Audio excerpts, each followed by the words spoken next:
You spent 8 months building the best onboarding sequence your company has ever developed.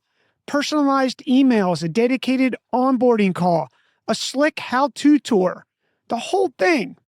And then your 90-day numbers come in, and they look exactly the same as last year. Here's what nobody tells you. Customers don't evaluate their experience the way you built it. They don't calculate an average across every touch point. They compress it. And the way they compress it will change how you spend your experience budget. Today, we're breaking down the peak end rule, what it is, the brands that have built entire experience strategies around it, what the research says, and 3 marketing moves you can make with this new information to take advantage of the opportunity to optimize for the moments your customers remember the most about you. The peak end rule is a cognitive shortcut the brain uses to compress experience into memory. People don't replay every moment of an interaction. They take 2 snapshots, the most emotionally intense moment, the peak, and whatever happened last, the end. Those 2 snapshots become the experience as far as memory is concerned.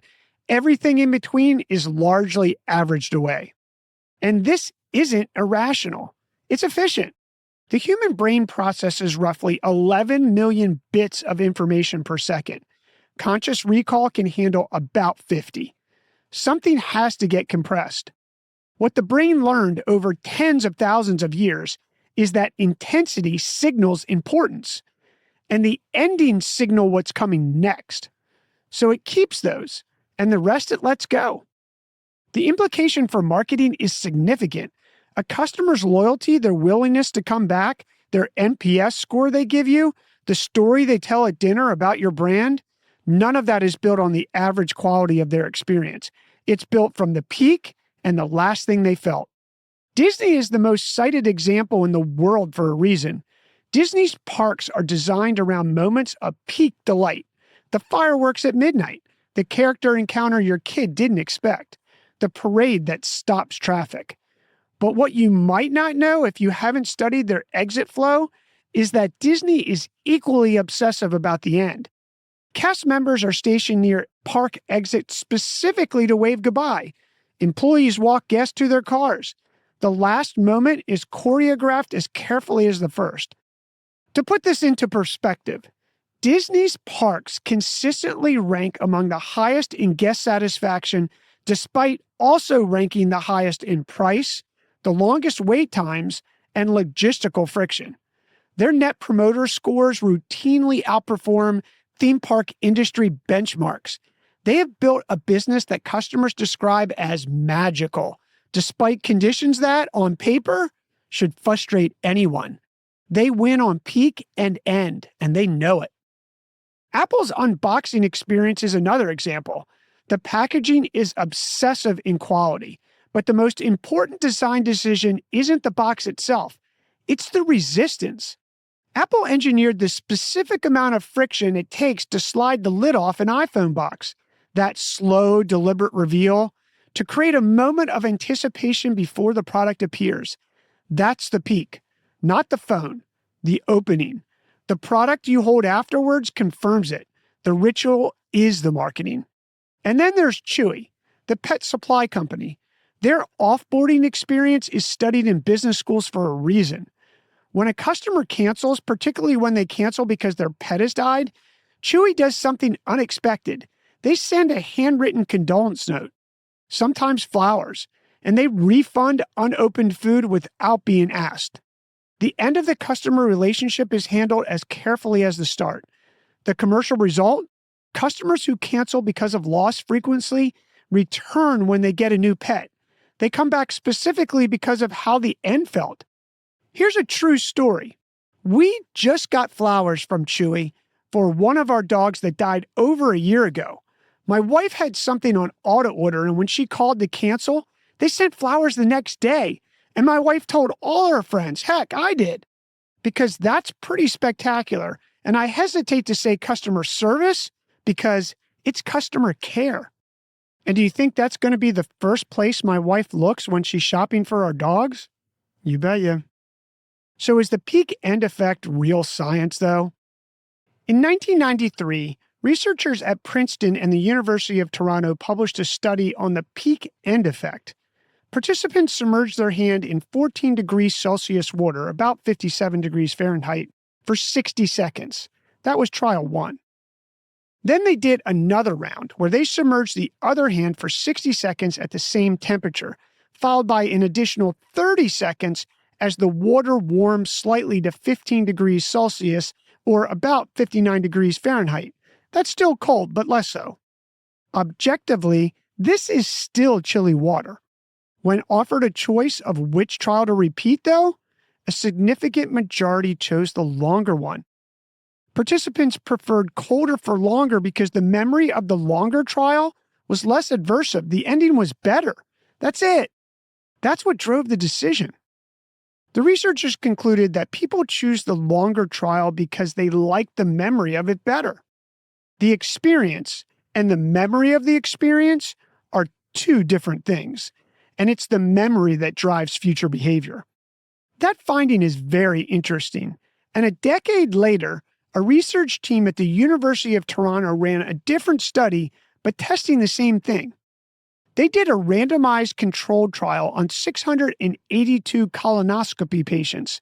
Some patients underwent the standard procedure. Others underwent the same procedure, plus an additional 3 minutes at the end, where the scope was left in place without any movement or suction.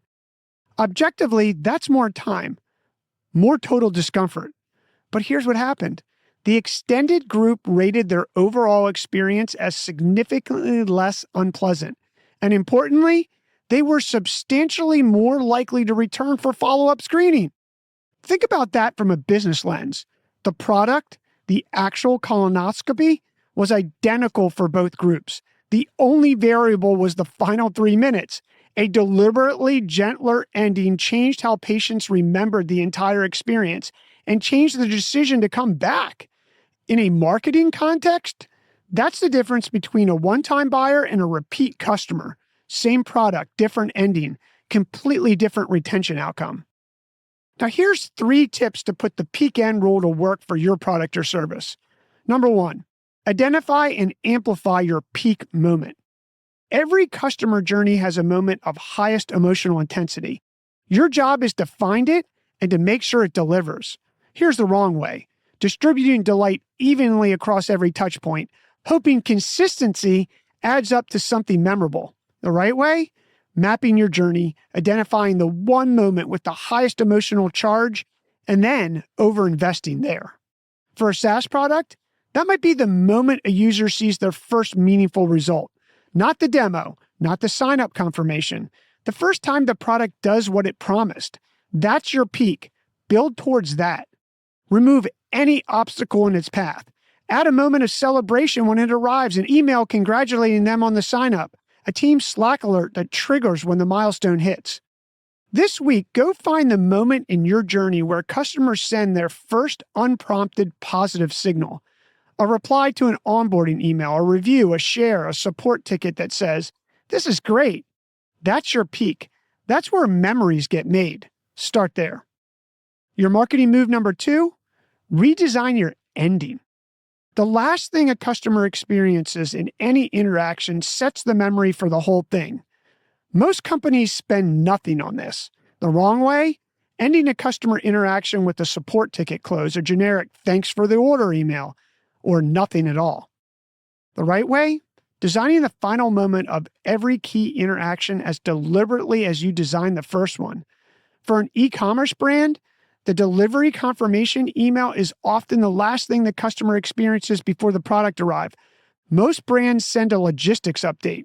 The ones that win send something that makes the customer feel good about what's coming. A reminder of what they chose and why it was the right choice. A message that reaffirms the purchase decision.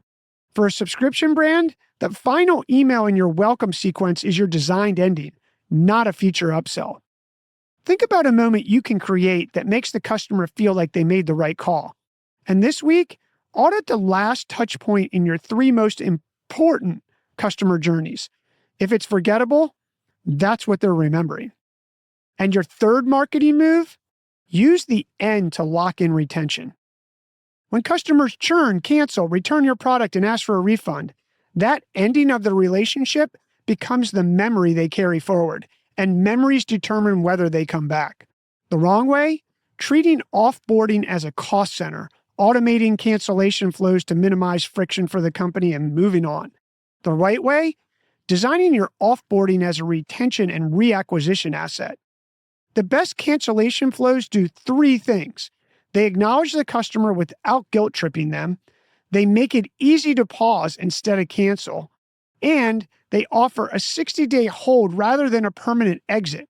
And they leave the door open with a specific invitation to return, not a generic, "we'll miss you," rather something like, "when your situation changes, your account and all your data will be here." That's a peak end play. You're controlling the final memory, and you're making a future comeback feel easy before they've even left. The colonoscopy study showed that a slightly gentler ending made hundreds of patients more likely to return for a procedure most people dread. If that works for colonoscopies, it works for your SaaS cancellation or product return page. The main thing to remember is that your brand isn't remembered as a highlight reel, and your customers aren't scoring your average. They're scoring your peak and your goodbye. Redesign one exit flow this week and watch what happens to your win-back numbers over the next quarter. Your marketing move.